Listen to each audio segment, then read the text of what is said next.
Welcome back to the channel, Health and Fitness The Truth. I'm Christopher McGee, and in this video we're gonna go over the upright row. Let's do it.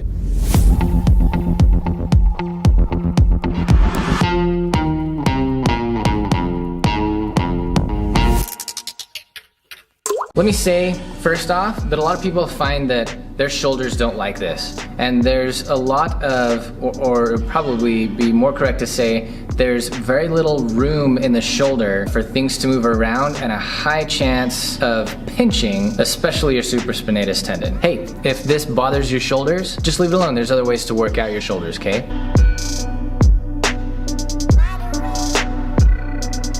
So, got my rack at a spot where I want it. The ledge is low enough that I won't have to be doing an upright row in order to get it off the ledge and start my upright rows. And I'm facing the rack as almost always. Hand placement on the bar, and this is something that can save your shoulders, guys.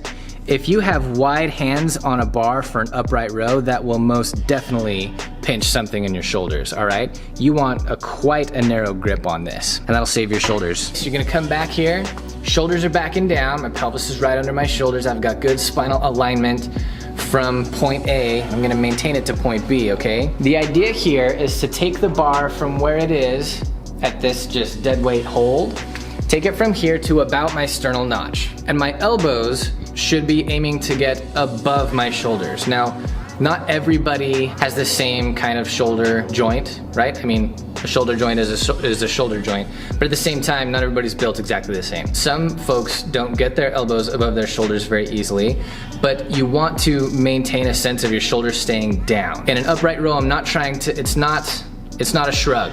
Okay? You're not using your traps to get your shoulders to elevate. You want your shoulders to stay depressed and your elbows to come wide and up. And mine get quite above my shoulders. Okay? And that is it. And then back down with control. You're commanding it. You're manhandling the barbell. At no point am I going to need to generate momentum to get this up here, nor should I be trying to control it down by leaning back, resting it against my body on the way down. If I can't maintain good spinal alignment throughout this lift and just control the bar all the way up and then control it all the way back down without any pinching or discomfort in my shoulders, then I should drop the weight, or I should just not do upright rows, okay? They're not for everybody, but they're a great tool for many. Let's check out some origin insertion points.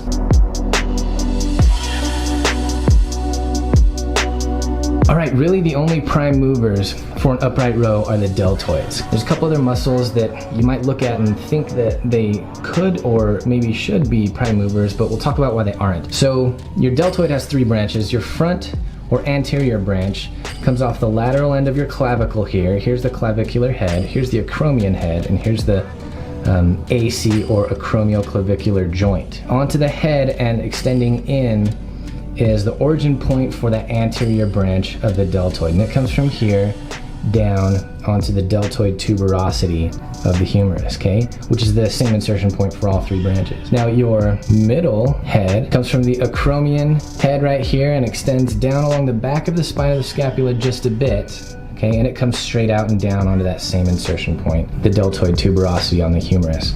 Posterior deltoid is kind of irrelevant here. It's kind of irrelevant for the most part unless you're doing back exercises. So really, posterior deltoid, which extends along the last end of the spine of the scapula as an origin point, comes down to that deltoid tuberosity on the humerus. That's really one of the prime movers that I haven't been mentioning for rows or reverse flies. Actually, we haven't done any reverse flies, but there you go, that's the case, okay? Okay, now I think I mentioned you don't want your traps, you want your traps to stay quiet and still in an upright row. You don't want your shoulders to be coming up and hugging your ears, which is what your traps would do, right?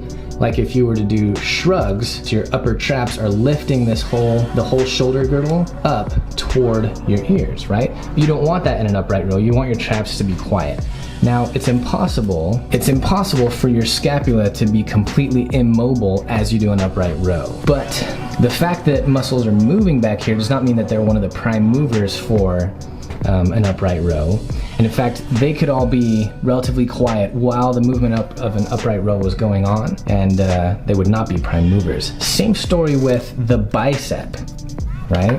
Now we would say in like a kinesiology class that anytime the elbow is bending, you're looking at the prime mover for that being biceps, right? You've got an insertion point right here on the radius crossing the elbow and coming up to both here and here, right? And so if that's firing, then this is bending, but that doesn't mean that if this is bending that those are firing, because this is a hinge joint, and if you're just taking the elbow up by virtue of the deltoid firing, the biceps could be quiet, not firing, and allowing this to happen. So really, the only prime movers we're looking at for the upright row is just the deltoids, and of the deltoids, not the posterior branch, really just looking at the anterior and middle branches of the deltoids, the traps, the rhomboids, the lats, everything in the back that controls the scapular movement, and the biceps in the front. All that really ought to be quiet. Thanks, Ozai. All right, guys, thanks for watching that one. I hope it's helpful. Hit that like button if it was, and share if you think someone you know could benefit from the education we've got going on here at Health and Fitness The Truth. And make sure you hit the notifications button so you know and can stay updated